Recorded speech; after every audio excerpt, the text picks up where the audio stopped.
All right, Spatchcock Funk is in the house. Today we're cooking two things, beer mussels and winey mussels. Name because we're gonna use some beer and we're gonna use a little bit of wine, actually champagne because we're gonna pop some bottles. But here's where we're at, right? It's called beer mussels, not the beer mussels where you've had a couple beers and you see the girl at the end of the bar and you start sticking your chest out or thinking you're a tough guy, but it's beer mussels because we're gonna make the mussels in beer and we're gonna get right into it. So what we have first, the most important thing to get are obviously the mussels. These, always buy your seafood fresh that day and then wash it, right? You don't want to put anything dirty in your mouth. I mean, if you do, make sure it's clean, if you get what I'm saying. So the thing is with the mussels though, these are, we try to buy local when we can. These are from Canada, so props to America Junior, America Light, America's Hat, whatever you want to call it. They make some good mussels. So what we're gonna do first is we are going to put our mussels into our stock pot. We're just gonna start putting our ingredients into it. So we've got two separate pots. So we're gonna do one wine and one beer. So the first one, I've already rinsed these guys, or girls. All right, now we've got our mussels in the pot. Now we're gonna add the rest of our ingredients. This is a simple, easy to make dish that can wow some people if you do it right. So I've got a mix of yellow, green, and red peppers. I like that because it looks cool, adds some sweetness to the dish.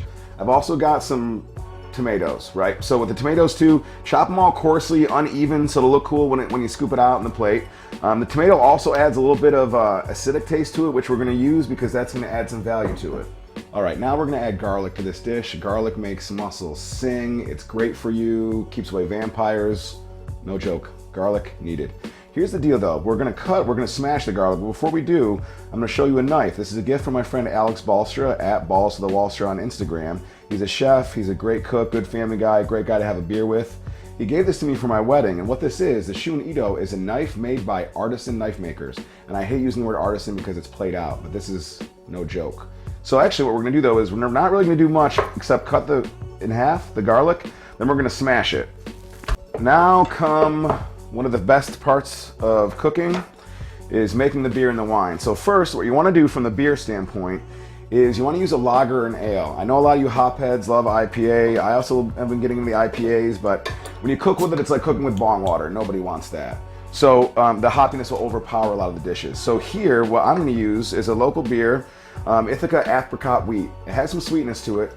Always use good beer. Don't use crappy beer because don't even drink crappy beer. You'll embarrass yourself. You want to do 1 3/4, save a quarter, sample it. It's a good beer. Now, for the wine mussels, actually, we exaggerated. Well, we kind of lied to you. It's not wine, we're gonna use champagne. Technically, people should not be calling champagne grown here champagne, but I kind of disagree with that. The French are a little bit, stiff about it, and they're just stiff people in general. The reason why it's called champagne officially is it has to be grown in the Champagne region of France. So this is New York State champagne, and it's very good. And it's used with grapes that are from that region but grown here. So I kind of like that we call it champagne here. It's kind of like a middle finger to all these pretentious people out there. So let's put some champagne in this thing. Popping bottles all day, a day. You're gonna use about half of the bottle of champagne. And if you're entertaining and it's getting a little romantic, make sure you save some of the champagne and pour a glass for the person you're trying to impress. You know what I'm saying?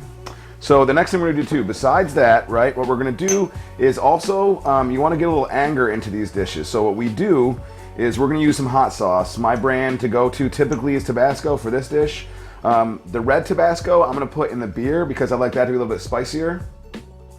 And don't be shy with it because it's gonna dissipate it's gonna dilute itself pretty big in the broth. So for the champagne though, I'm gonna use the green Tabasco. It's one of my favorite Tabascos, favorite sauces. It's milder and it has a great, really kind of nice flavor to it. So that's what we're doing with that guy. Next is for each one of these, we are gonna include 1.5 lemons. So what I do is just cut them in half, squeeze the juice in there, and then you're gonna throw it right in. So they're each gonna get 3 halves. Now, what we also wanna add in a little bit of color. So I've got some green onions here. So the green onions are just fun to work with. People call them scallions, whatever it might be. I got one of these nifty pair of scissors. They're herb cutter scissors. And allows you to kind of cut things in a way that gets you a little bit of multi-cuts at once, right? So these are gonna go throughout the dish. When you pour it, you'll see. Once I've got a lot of it cut, at that point, throw the whole things in there. That's it, we're ready to cook it.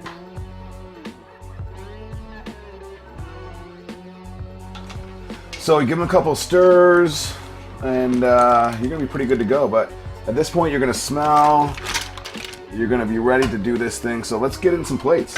Plating these guys is pretty simple. What you're gonna do, I like a good stainless steel serving tray. After you've plated it, one thing I like to do is still use my herb cutter.